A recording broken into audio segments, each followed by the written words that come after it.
About a year ago, Seiko captured lightning in a bottle with a Seiko 5 Diver GMT, proving that you can teach an old dog new tricks. Now, Seiko has given their popular 40mm field watch the same GMT treatment. Let me tell you, it's really good, but would I choose this watch over the Diver? That's what we're here to find out today.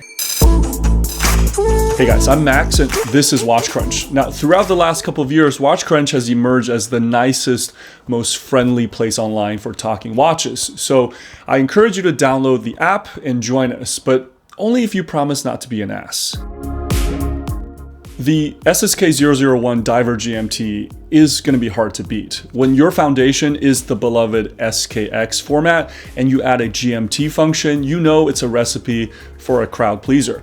But Seiko did more than just add a complication. They went through the whole watch, improved a lot of the common gripes we had about the SKX design.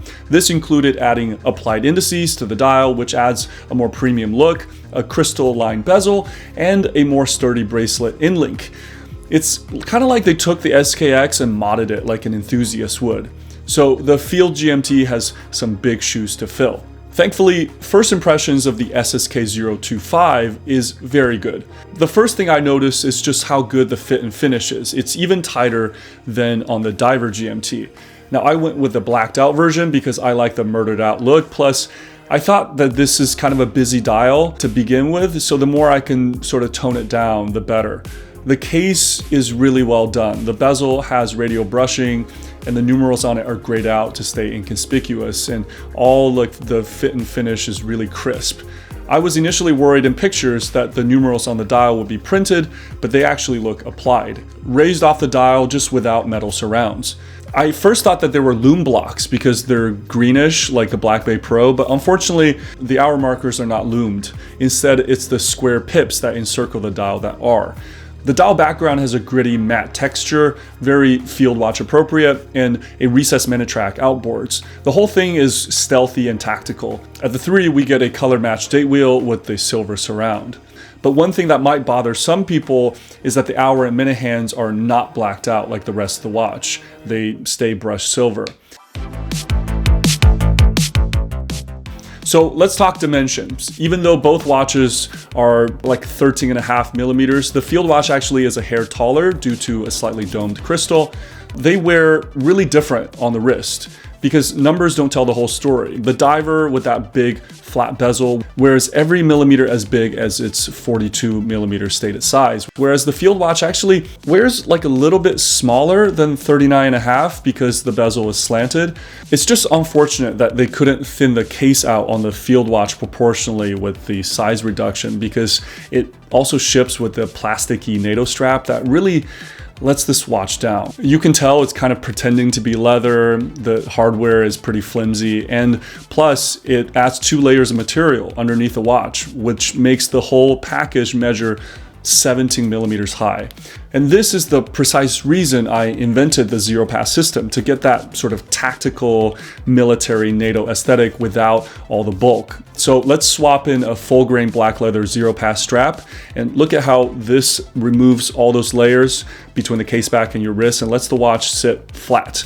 Now, some people will decry, but what if a spring bar breaks? What about the redundancy that a NATO strap offers? Well, I suggest you don't remind those people that there's still a teeny tiny spring bar inside the buckle of almost every NATO strap.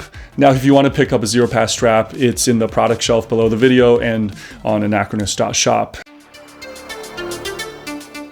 So on this watch, the GMT function itself is a pretty useful one, found here with a non-rotating bezel, so it tracks a second time zone. The functionality is provided by the same 4R34 movement as in the Diver. When I first turned this watch over, I swear I thought Seiko had improved the finishing on the 4R. On closer examination, putting them side by side, it looks like they simply just lost the dumb writing on top of the display crystal that really looks cheap. They also improved the finishing around the metal ring of the case back itself. Again, this whole watch feels more like professionally executed. The GMT movement inside is a collar GMT, which means rotating the crown in the first position jumps the GMT hand and not the hour hand, like in a traveler GMT or a jump hour or a true GMT, some people call. And that's because traveler GMTs are generally much more technical to engineer. However, these collar setups are plenty useful, and come on, we can't expect much more at 400 bucks. Otherwise, the movement has 41 hours of power reserve and expect accuracy of like 20 to 30 seconds per day.